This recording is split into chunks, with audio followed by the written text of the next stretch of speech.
Every 4 years, I'm reminded of how beautiful life is when the world gathers together to celebrate its most popular sport, a sport I definitely could not live without. And so, this summer, I'm reminded why I love watching, playing, and coaching football.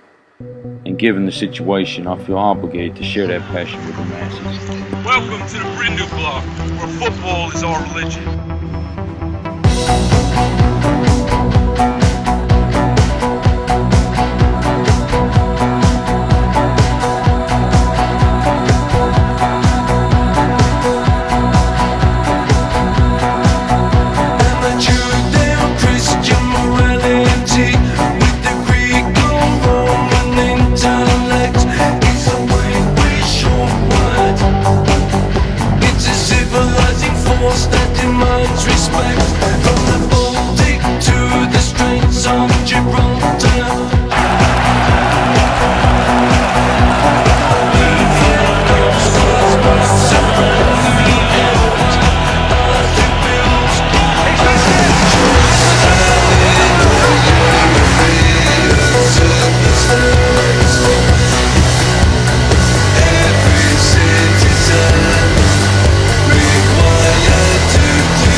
Welcome to the first episode of the Brindu Blog, the ultimate source of World Cup banter and World Cup information. I'm here with Brandon West, just like me, university-trained player. He's passionate about playing football, coaching football, and watching football. So Brandon, the big question of the day is, we got 2 days to the World Cup. Who's going to win it? Who's going to be in the top 4? Well, Brindu, that's a great question. I see most people are going to pick the home nation of Brazil. There's really not too many ways to go about it. You got the fans behind them, although not entirely, if you've been listening to the news. Right. But there's always upsets, but if they get the top position in their group, it's almost a cakewalk all the way to the final for them. I see their other final opponent being Belgium. Many calling them the dark horse of the tournament. I believe that was maybe a couple months ago before everyone really realized the potential of the talent they had on their team. Hosts of starting players in the Premier League and all around Europe. I think they're going to have a great tournament and make it to the final as well. It's about 90% of you fans at home have said you think Brazil will win the World Cup. I personally am not of this. I think Germany will win the World Cup for several reasons. Number one, you have the best goalkeeper in the world, Emmanuel Neuer. Number two, you have a team that trains together at Bayern Munich, playing together. We saw them win Europe last year, and everyone on their team is 6'2" or tall. So I think they'll definitely take it. Now, who's your top 4 planning on being, Brandon? I've also got Germany in my top 4 as well, along with Argentina, Spain. I don't know if Germany has the potential they had at the beginning of, or the end of the club season. Neuer being slightly injured. If anyone can get over it, he can. But losing players like Royce and not having a healthy Schweinsteiger or Khedira that haven't been playing the past couple weeks. And I don't know about 6'2" anymore. Without Royce and everyone else, they're turned into midgets right fast. My top 4 will be Germany winning the World Cup, Spain coming 2nd place, Brazil getting 3rd, and Belgium getting 4th. Now that we've discussed, who we think is going to win it and who's going to get in the top 4, let's discuss each group one by one. First group, Brazil, Croatia, Mexico, and Cameroon. Bryn, it seems pretty straightforward who we think are going to get through, isn't it? Pretty straightforward as right, Brindu. Brazil probably going to take the top spot in the group. It looks like they have more than enough potential and skill to beat every other team. 9 points guarantees you a top spot. After that, second spot seems up for grabs almost. Mexico, Croatia, and Cameroon, all mid-level teams from each one of their respective continents.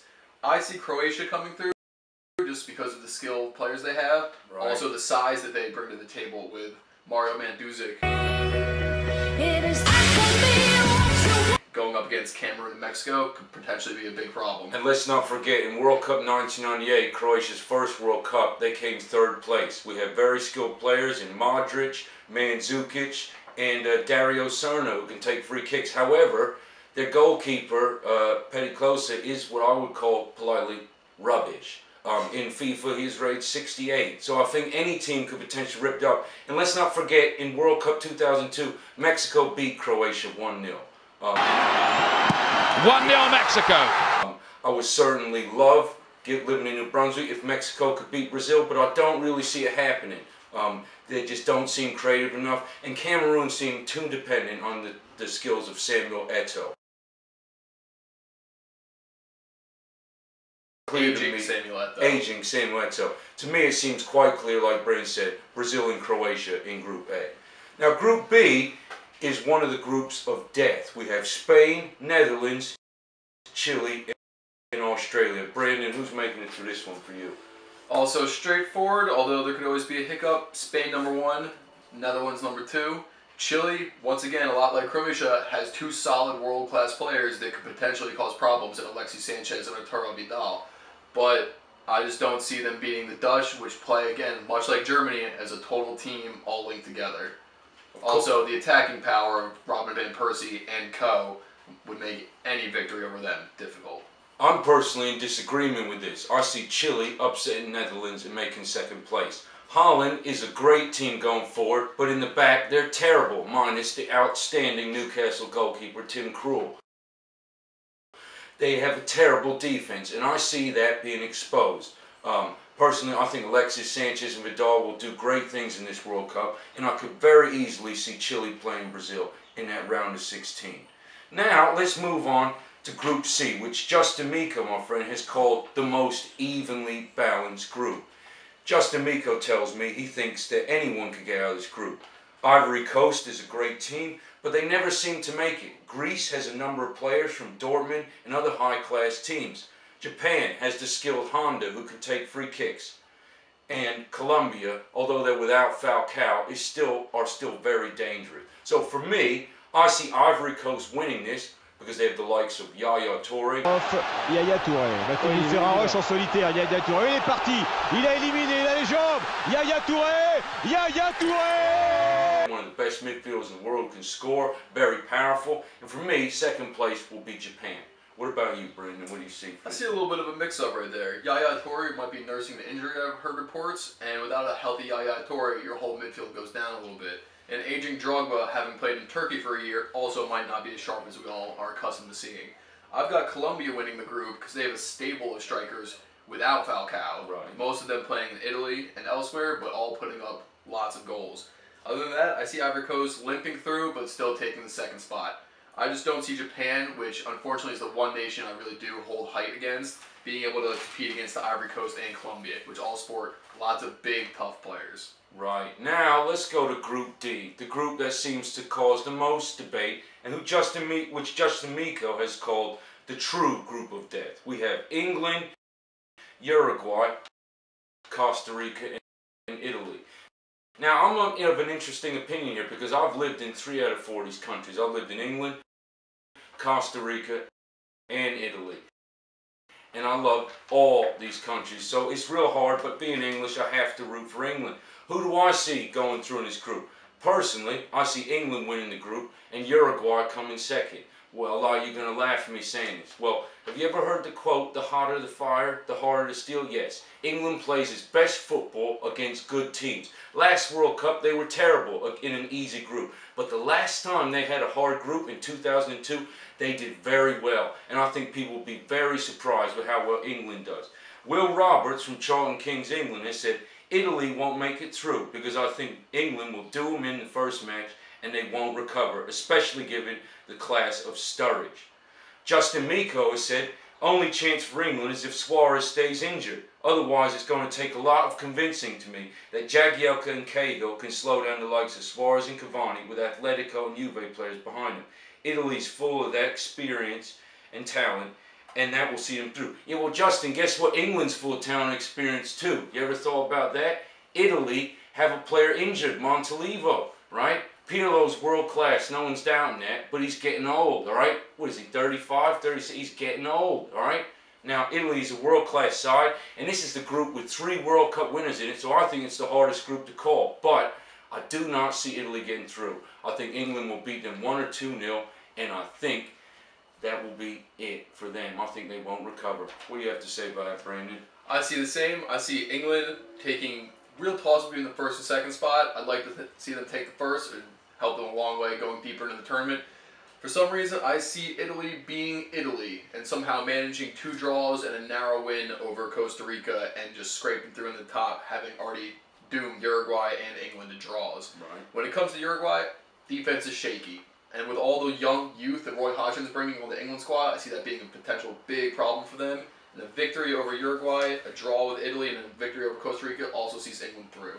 Yep, I agree. So we've done with Group D. Let's go to Group E, which is another shaky group, as we would say. We have Switzerland, Ecuador, France, and Honduras. For me, France will have the easiest group out of any European nation. I think it will be a cakewalk for them. I see France getting first and Ecuador getting second. What are your predictions, Brandon? Can't argue there. It seems like all these teams drew what would be potential for any other team, a cakewalk. Ecuador has been getting stomped in all of their friendly matches leading up to the tournament, including by England. Actually, that's a 2-2 draw, but tale of 2 halves. Switzerland, I can't name a player on their team. I can, but they don't mean anything anyway. France, well, it's France. What you gonna do? They have all the talent in the world, it's whether or not they're going to actually play. But even if they don't play, they can still beat these teams. Honduras, I'm sorry, you can't beat the USA. You certainly ain't getting through. Right. Right, now we're going to go on to Group F, which is Argentina, Bosnia-Herzegovina, Iran, and Nigeria. For me, this is another cakewalk group. I think Argentina, as Justin said, will walk through this like a Michael Jackson dance video.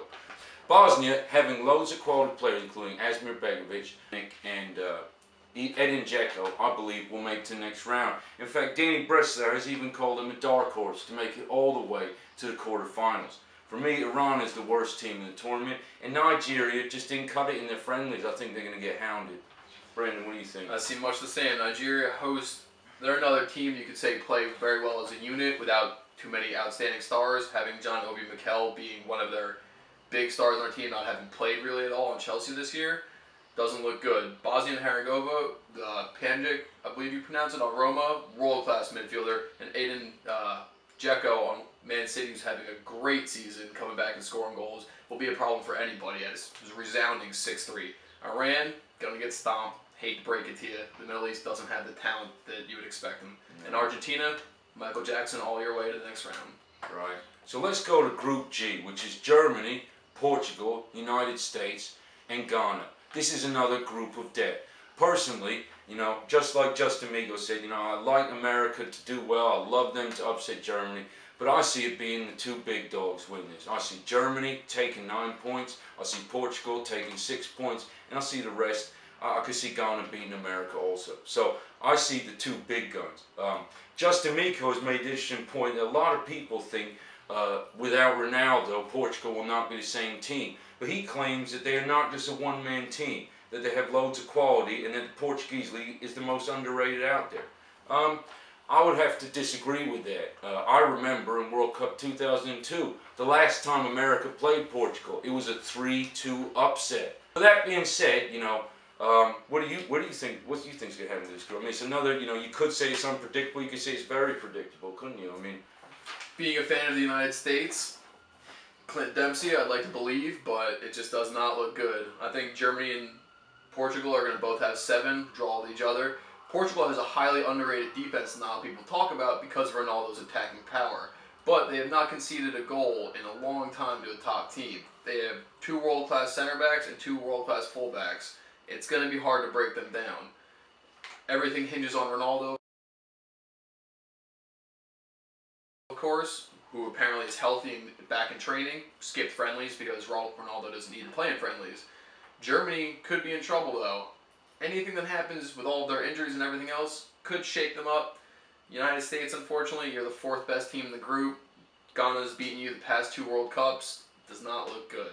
Germany and Portugal. But just to put things in perspective, I have one friend from Rutgers, Dave Padlow, who's been brazen enough to bet $100 down that America will make it out of the group. Apparently the odds are 25 to 1, so I wish you the best of luck with your wager, Dave. Besides that, let's go to our last group, Group H. We have Belgium, Algeria, Russia, and South Korea. Now, for me, Belgium and Russia will take it. Now, Russia, to me, is one of the most underrated teams in the World Cup. People forget that they were in the same qualifying group as Portugal. Russia topped the group of Portugal's qualifying group. And every Portuguese fan that's talked to me for this show has, called Russia a dark horse. So I think, Fabio Capello, I don't rate him as a manager, being an England fan, but I think he will put them together properly. Belgium, you got people like Hazard,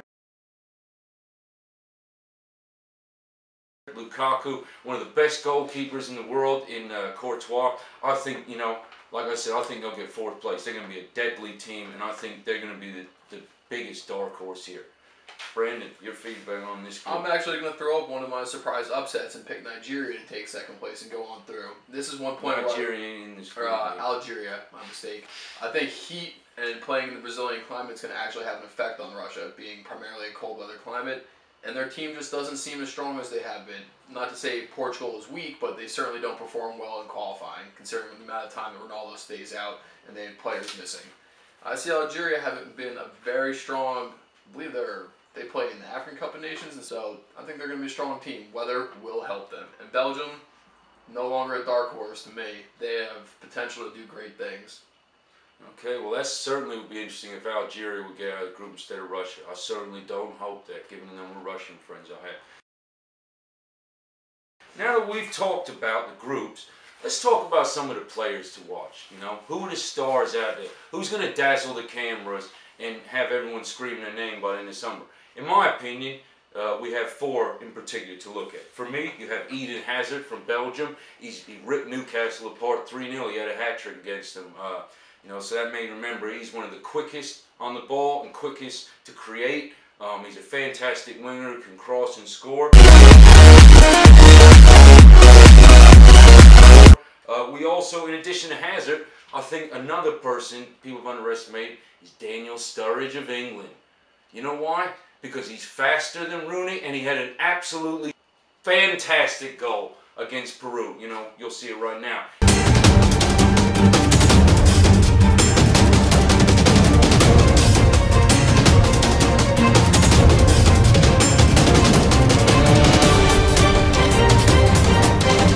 Absolute screamer, Daniel Sturridge. And if he can do half as well as he did for Liverpool this year, I think a lot of teams are going to be in trouble, and a lot of teams are going to be, eating their words about England. Besides that, we got Manuel Neuer, best keeper in the world. I think he's going to help Germany to the World Cup finals and to the World Cup. And finally, we got the Frenchman, Paul Pogba, the man United shouldn't have let go to Juventus, alright?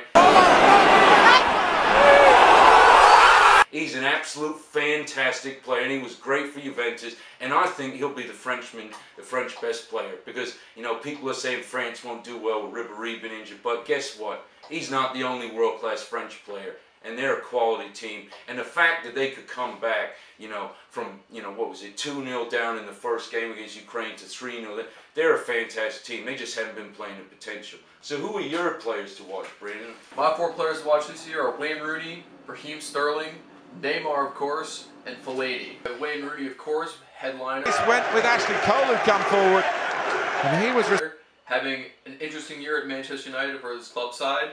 Lots of pressure to play well for England. He's yet to score a World Cup goal. Lots of pressure. It's going to be very interesting to see how he performs. Some people have said he's over the hill, like his former teammate Paul Scholes.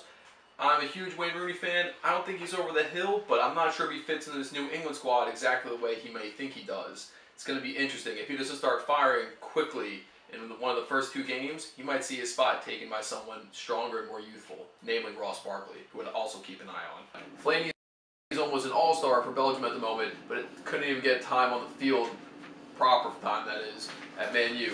Sterling, lightning in his boots, game changer, definitely a youth to watch. And Neymar, gotta stand up for your home country, lots of pressure, gotta see how he performs. Alright, well that's it for the players to watch in the group analysis. I'll look forward to hearing a lot more feedback from you, and I'll look forward to hearing a lot more comments in the forum. So enjoy your World Cup, and if you really want to understand what's going on in the World Cup, buy yourself a football and take yourself to the park with your friends. For now, goodbye. Till next time.